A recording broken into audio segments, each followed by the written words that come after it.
जय हिंद।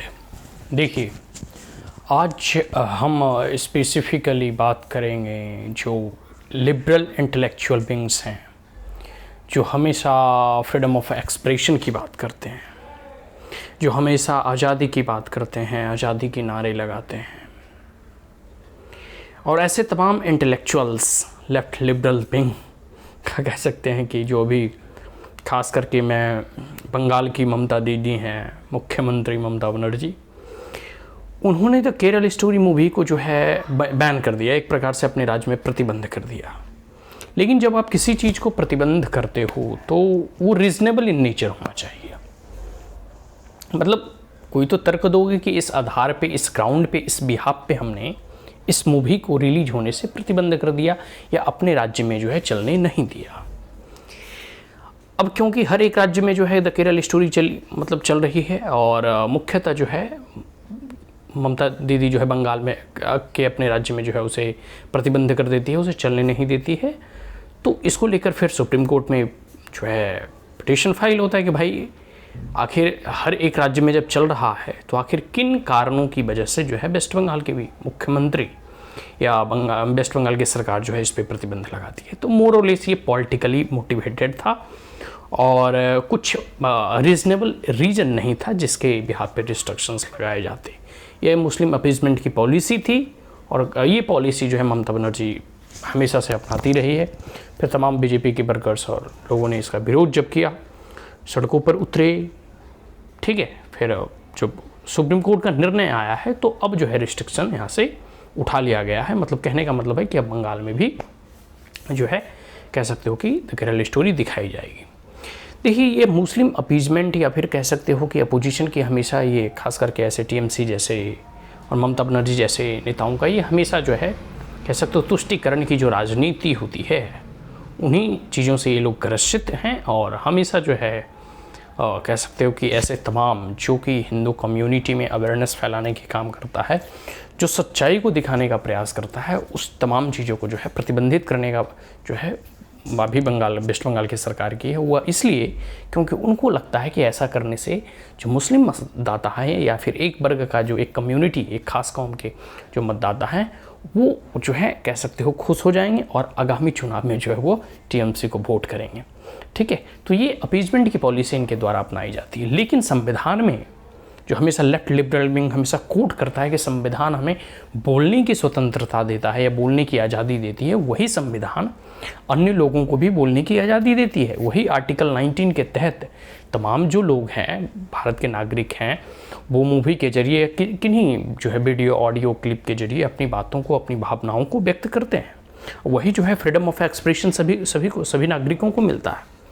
तो जब आपके फ्रीडम ऑफ एक्सप्रेशन की बात आती है तब जो है आप जो है एकदम हो हल्ला करते हैं, एकदम चिल्लाने लगते हैं कि सरकार ने क्यों बंद कर दिया, क्यों प्रतिबंधित कर दिया, या इस चीज़ को जो है सरकार ने गलत किया, ये हमारे मौलिक अधिकार है, ये हमें संवैधानिक अधिकार हैं, संविधान के द्वारा मिलते हैं। और जब आप सरकार में होती हैं तो ऐसे जो है कह सकते हो कुकृत्य कर रहे हैं या फिर जो है अन्य जो भी चीज़ें हैं आप उसे बैन करने का प्रयास करते हैं, उस वक्त आपका फ्रीडम ऑफ एक्सप्रेशन कहाँ चला जाता है? उस वक्त सो कॉल्ड डेमोक्रेसी, लोकतंत्र की हत्या नहीं हो रही होती है क्या? उस समय क्या संविधान को असैसिनेट नहीं किया जा रहा होता है क्या? तो उस समय मौलिक अधिकारों का हनन नहीं हो रहा होता है क्या? तो ऐसे तमाम जितनी भी सरकारें हैं जो सो कॉल्ड इंटेलेक्चुअल कह सकते लेफ्ट लिबरल विंग और इनका जो है हमेशा सपोर्ट करते हैं, उनसे पूछना चाहते हैं कि ऐसे तमाम वो भी अगर बीजेपी वाले अगर मतलब राज्य में बैन होता तो अभी देखते कितने हो हंगामा हो हल्ला इनके द्वारा मचाया जाता। लेकिन इनकी सरकार के द्वारा, टीएमसी के द्वारा वेस्ट बंगाल में जो द केरल स्टोरी को प्रतिबंध किया गया था, अब इसमें जो है कह सकते हो ना कि प्रतिबंध हटा लिया गया है। और एक लोग जो है ना एक कह सकते हो कि कह रहे थे, कोई टीएमसी के ही लीडर थे कि पब्लिक सद्भावना कह सकते हो, सामाजिक सद्भावना या पब्लिक ऑर्डर को लेकर जो है इसे प्रतिबंध किया गया था। तो भाई public order, law and order की व्यवस्था करना यह राज्य सरकार की जिम्मेदारी है। आखिर जनता ने आपको चुनकर किस लिए भेजा है? लॉ एंड ऑर्डर को व्यवस्थित करने के लिए, कानून की जो कह सकते हो कि नियमावली है उसको पालन करवाने के लिए ही ना। तो आप जो है क्या उतने सक्षम नहीं हैं? और अन्य जितने भी सारे मैटर्स होते हैं उसको तो आप बड़े मतलब कह सकते हैं रिग्रेसली और वायलेंटली डील करते हैं। लेकिन क्या मतलब एक अद्भुत है, मतलब एक मूवी से आप इतने भयभीत हो गए। दरअसल ये चीज़ें ऑलरेडी जब ऑनलाइन प्लेटफॉर्म पे आता है, यूट्यूब पे आता है, OTT प्लेटफॉर्म पे आता है, तो लोग तो ऐसे भी देखेंगे ऐसे। मतलब जब पूरे देश में कहीं ये प्रतिबंध नहीं है, आपके राज्य में आपके द्वारा प्रतिबंध किया जाता है, तो ये स्वाभाविक सी बात है कि जब OTT प्लेटफॉर्म वगैरह पे या फिर ऑनलाइन कह सकते हो कि सोशल मीडिया पे जब आएंगे तो ये तो सब पूरे देश की जनता इसे देखेगी, तो फिर औचित्य क्या है बंद करने का। पब्लिक ऑर्डर एक रीजनेबल रिस्ट्रिक्शंस हो सकते हैं, लेकिन ये तभी संभव हो पाता जब कह सकते हैं कि ये मूवी वायलेंट इन नेचर था। ये तो मतलब एक सच्चाई को और ट्रूथ को जो है लोगों के सामने प्रेजेंट कर रहा है। तो खैर सुप्रीम कोर्ट जो है हमेशा कह सकते हो ना कि आर्टिकल 32 के अंतर्गत जो है मौलिक अधिकारों के हनन से जो है लोगों को बचाती है। कह सकते हो कि सरकार अगर किसी भी प्रकार के किसी के भी मौलिक अधिकारों का हनन करती है तो सुप्रीम कोर्ट जो है आर्टिकल 32 के तहत जो है उसका संरक्षण करती है।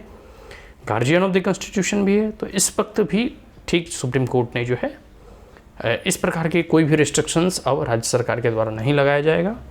केरल स्टोरी जो है अब जो है ना मूवी वेस्ट बंगाल में भी दिखाए जाएंगे। तो मुख्यतः मोर और लेस कहना है कि मेरा मतलब ये हुआ कि जो भी पब्लिक लॉ ऑर्डर या फिर इशू है ये सब राज्य सरकार की जिम्मेदारी है, रिस्पॉन्सिबिलिटी है, उसे जो है वो देखें, संभालें और अच्छी तरह से कानून व्यवस्था बनी रहे इसको भी सुनिश्चित करें।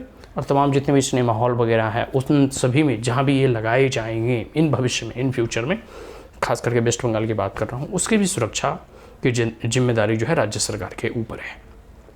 तो मेरा कहने का मतलब है कि तमाम ऐसे अपीजमेंट की जो पॉलिसी अपनाई जाती है, एक खास वर्गों को खुश करने की जो कह सकते हैं उनकी नीति ममता बनर्जी के द्वारा जो अपनाई जा रही है, ये जो वोट बैंक की पॉलिटिक्स है कि सामने वाला नाराज़ ना हो जाए। भाई सच्चाई जो है अब छुपेगी नहीं, सच्चाई जो है सामने आकर ही रहेगी। और ऐसे जैसे कश्मीर फाइल्स हो गए या फिर द केरल स्टोरी हो गए, ये सब सारी जो चीज़ें निकल रही हैं बाहर मूवी के तौर पर लोगों के सामने जो रखी जा रही हैं, इससे तमाम जो है हिंदू कम्युनिटी खासकर गर्ल्स वगैरह अवेयर होंगी, अपने आप को किसी भी प्रकार के इस जिहाद या फिर लव जिहाद जैसे मामलों में फंसने से बचाएंगी। और ख़ास करके पेरेंट्स भी अवेयर होंगे, ठीक है, अपने चाइल्ड पे जो है निगरानी रखेंगे। और तमाम जो है ना कह सकते हो इस तरह के जो ट्रैप बिछाए जाते हैं ना लव जिहाद का, उन तमाम चीज़ों से जो है भरसक प्रयास होगा कि लड़ा जाए, बचा जाए और किसी भी प्रकार के भविष्य में ऐसे ट्रैप में फंसने से कह सकते हो कि सामने वाले को भी बचाया जाए। तो जो भी हो, सुप्रीम कोर्ट ने जो है इस मूवी के ऊपर लगा रिस्ट्रिक्शंस को हटा दिया है, ठीक है। इसके लिए सुप्रीम कोर्ट को बहुत बहुत धन्यवाद। माननीय न्यायालय ने जो है मौलिक अधिकारों की रक्षा हेतु जो है बहुत बड़ा कदम और स्टेप उठाए हैं। आने वाले समय में हम जो है और जो है विभिन्न मुद्दों पर बात करेंगे और बीजेपी हमेशा से इस बात को लेकर प्रखर है कि ऐसे कोई भी मामले हों जो देश हित में हो, राष्ट्र हित में हो, समाज के हित में हो, और उसके लिए जो है हमेशा से आवाज़ उठाते रहे हैं और उठाते रहेंगे। जय हिंद।